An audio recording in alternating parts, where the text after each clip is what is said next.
Hello friends, आज हम इस लेक्चर में एडिशन ऑफ टू नंबर जो कि 8 बिट के नंबर हैं उनका एडिशन करना सीखेंगे। और ये 8085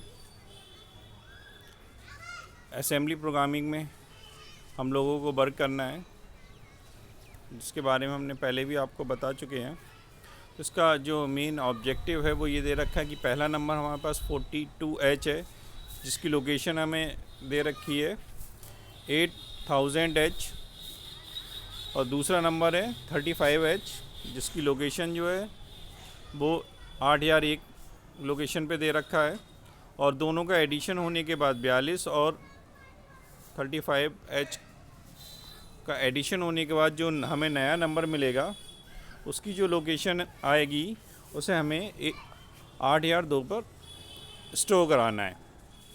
और प्रोग्राम जो हमें लिखना है वो स्टार्टिंग लोकेशन है 8500 800500H लोकेशन से। तो सबसे पहले हम क्या करेंगे कि जो मेमोरी लोकेशन दे रखी है उसको HL पेयर में इनिशियलाइज़ कर देंगे। तो ये एल्गोरिथम हमने यहाँ स्पेसिफाई कर रखी है। इसमें लिखा है initialize the memory location first number in HL pair. HL pair में हम लोग क्या रख देंगे, 8000H को रख देंगे। फिर उसके बाद उस डेटा को रीड करा के एक्यूमुलेटर में मूव कराएंगे। मूव कराने के बाद दूसरा जो डेटा होगा उसको मेमोरी लोकेशन को इंक्रीज़ कराने के बाद में उसको डायरेक्टली ऐड करा देंगे। तो move the first number data into accumulator. तो जो मेमोरी लोकेशन 8000 पे था उसको रीड कराया, और रीड कराने के बाद उसको किस मेमोरी लोकेशन पे ले गए, हम एक्यूमुलेटर पे ले गए। जब वो कॉपी हो गया एक्यूमुलेटर पे, फिर हमने HL पेयर को इंक्रीज़ करा। इंक्रीज़ करने के बाद जो लोकेशन 8000 थी HL पेयर में, अब वो बढ़ के हो गई 8001। तो ये सेकंड डेटा 8001 पे रखा हुआ है, जिसकी वैल्यू 35H है। उसके बाद add the second data with accumulator. Accumulator के साथ इसको हम डायरेक्टली ऐड कर देंगे और store the result in memory location 8003 location पे हम इसको स्टोर करा देंगे। तो प्रोग्राम लिखने का तरीका ये दिखा रखा है कि मेमोरी एड्रेसेस को हमने पहले इनिशियलाइज करा देंगे 8500 से, जहाँ पे हम कोड लिखना स्टार्ट करेंगे, जो भी हमारे मशीन कोड हैं। तो अभी हम मशीन कोड को स्किप कर देते हैं, हम न्यूमोनिक्स को देखते हैं। तो न्यूमोनिक्स में क्या दे रखा है कि LXIH, यानी कि हमने इनिशियलाइजेशन कराया HL पेयर को 8000H, यानी कि हमने लोड करा दिया HL में कौन सा डेटा, मेमोरी लोकेशन वाला 8000 वाले को, address of the first number in HL pair register. वो आने के बाद में हमने नेक्स्ट इंस्ट्रक्शन लिखा है मूव A, कि M कहाँ चला जाए, एक्यूमुलेटर में चले जाएगी। कंटेंट ऑफ 8000 का जो भी कंटेंट है वो एक्यूमुलेटर में चला जाए। तो यहाँ पर हमारा क्या होगा कि 8000 लोकेशन पे कौन सा डेटा था, हमने दिखा रखा 42H। वो 42H कहाँ चला गया, एक्यूमुलेटर में चला गया।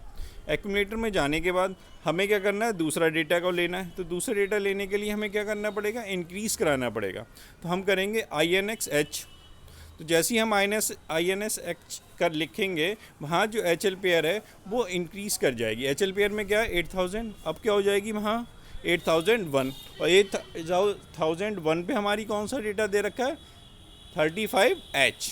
तो वो 35H आप क्या करोगे, उसको ऐड कराओगे। तो हमने डायरेक्टली लिख लिया ऐड M। तो M क्या है, HL पेयर की लोकेशन। उस लोकेशन पे जो डेटा है वो M की वैल्यू है, वो 35 है। और 35 को हमने, जब हम ऐड M लिखते हैं तो इसका मतलब होता है कि एक्यूमुलेटर में मेमोरी लोकेशन पे जो डेटा है उसको ऐड किया जाए और आंसर को एक्यूमुलेटर में सेव कर दिया जाए। इसका मतलब क्या होगा कि 42H में 35H ऐड होगा और जो फाइनल वैल्यूज़ आएगी वो भी एक्यूमुलेटर में चली जाएगी। तो एक्यूमुलेटर में जाने के बाद उस हमें कौन सी लोकेशन पे देना है, 8003। तो उसके बाद हम इंस्ट्रक्शन लिखेंगे STA 8003H। इसका मतलब क्या हो गया, स्टोर जो भी रिज़ल्ट आया, सम आया, उसको हमने कौन सी लोकेशन पे स्टोर करा दिया, 8003 लोकेशन पे स्टोर करा दिया। उसके बाद में लास्ट इंस्ट्रक्शन लिखा जाएगा हल्ट। हम प्रोग्राम को स्टॉप करने के लिए यूज़ करते हैं, एंड करने के लिए यूज़ करते हैं हल्ट इंस्ट्रक्शन का। तो हल्ट लिख देंगे और यहाँ पर हमारा टोटल प्रोग्राम जो होगा वो कंप्लीट हो जाएगा। इस ढंग से हम लोग इसकी प्रोग्रामिंग करते हैं। ये मशीन कोड है, इन मशीन कोड का यूज़ हम प्रोग्रामिंग किट में एज ए इनपुट देने के लिए किया जाता है। उसके बाद हम प्रोग्राम को कंपाइल कराएंगे और रन कराएंगे।